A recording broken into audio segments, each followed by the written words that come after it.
Dans les chroniques précédentes, nous avons eu l'occasion d'aborder la question de l'enseignement en Bretagne et aussi celui de la langue.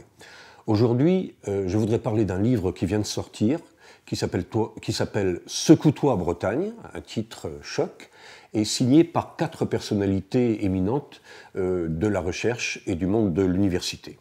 Jacques de Certaine, Jean-Pierre Coudreuse, Jean-Louis Poitrieux et André l'Espagnol. « Secoue-toi Bretagne », qu'est-ce que c'est que ce livre ? C'est un livre d'alerte, c'est aussi un ouvrage modeste, bien qu'ambitieux, et c'est un ouvrage mobilisateur, tourné vers l'action. Alors qu'est-ce qu'il nous dit ? C'est d'abord un ouvrage d'alerte. Il nous dit, voilà, apparemment, la Bretagne est en bonne posture, malgré la crise, au fond, les choses vont bien. Nous sommes la première région sur le plan agricole, de la production animale, du lait, etc. Nous sommes une puissante région d'industrie agroalimentaire. Nous avons un secteur des technologies, des nouvelles technologies qui est, bien que déjà un peu ancien, qui marche bien. Nous avons une démographie qui est positive. Nous avons un réseau d'enseignement qui n'est pas si mal, avec 4 universités, une vingtaine d'écoles d'ingénieurs. Bref, la situation de la Bretagne ne devrait pas inspirer de craintes fondamentales. Ce n'est pas tout à fait leur avis.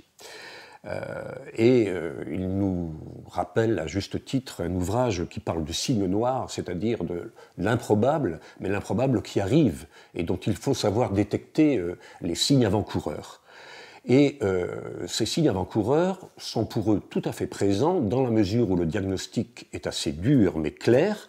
Les fondamentaux du modèle économique breton sont en train de se fissurer les uns après les autres. Fondamentalement, il s'agit de comprendre les nouvelles conditions de l'économie d'aujourd'hui, une économie qu'on sait mondialisée, une économie de la connaissance qui n'est pas à confondre avec une société de la connaissance. Ce n'est pas tout à fait la même chose. Et cette économie, elle a affaire à des réseaux planétaires. Elle a aussi affaire à des savoir-faire qui sont dispersés. Nous voyons l'évaporation des ancrages géographiques, on a appelé ça la délocalisation sous différentes formes. Bref, ces nouvelles conditions nous contraignent à penser l'avenir du modèle breton et son renouvellement assez important avec de nouveaux outils et de nouvelles pistes d'action. Des nouveaux outils. En effet, les outils traditionnels, par exemple, qui paraissent s'imposer aussi simplement que le PIB, nous donnent une mesure totalement faussée de ce que c'est vraiment le développement d'une société. Il faudrait y substituer des mesures qui commencent à exister, beaucoup plus fines, et qui prennent en compte la santé, le développement humain. La croissance continue, c'est aussi une espèce d'alpha et d'oméga, il faut une croissance continue. Or, cette croissance nouvelle, elle ne pourra pas être une croissance quantitative et consumériste comme nous l'avons connue, il nous faut une croissance durable. Alors, que faire en face de ces nouvelles conditions ? Il nous faut prendre des nouveaux chemins. Et là, il est vrai que, par exemple, des organisations qui nous semblent s'imposer et qui se sont imposées dans les schémas régionaux, comme celui de filière, apparaissent désuets.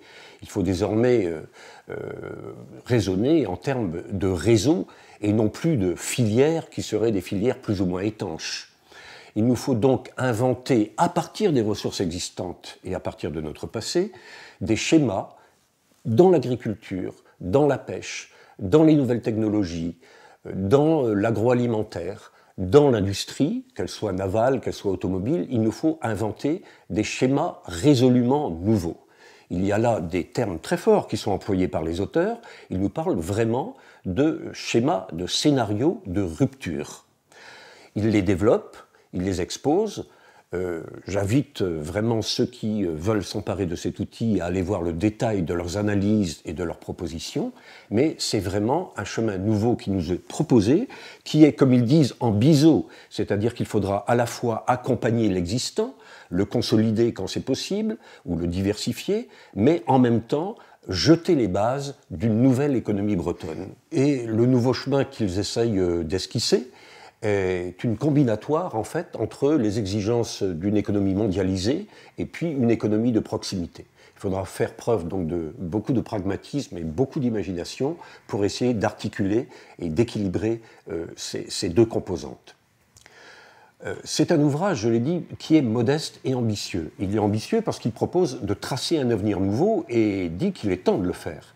Mais c'est un ouvrage modeste dans la mesure où il s'agit, les auteurs le disent très bien, d'un essai d'hommes qui ont des expériences, des trajectoires biographiques, professionnelles et politiques différentes, des hommes de bonne volonté, qui proposent un certain nombre d'idées et de voies au débat. C'est un ouvrage qui appelle le débat, qui n'appelle pas à la crispation sur des positions dogmatiques ou idéologiques a priori, mais qui disent, au fond, nous vous fournissons un outil collectif pour réfléchir à l'avenir de notre région. C'est ce que j'appelle un ouvrage modeste, c'est-à-dire efficace. C'est aussi un ouvrage mobilisateur. Il y a un rappel de l'histoire, il y a un historien parmi les 4 auteurs, André Espagnol.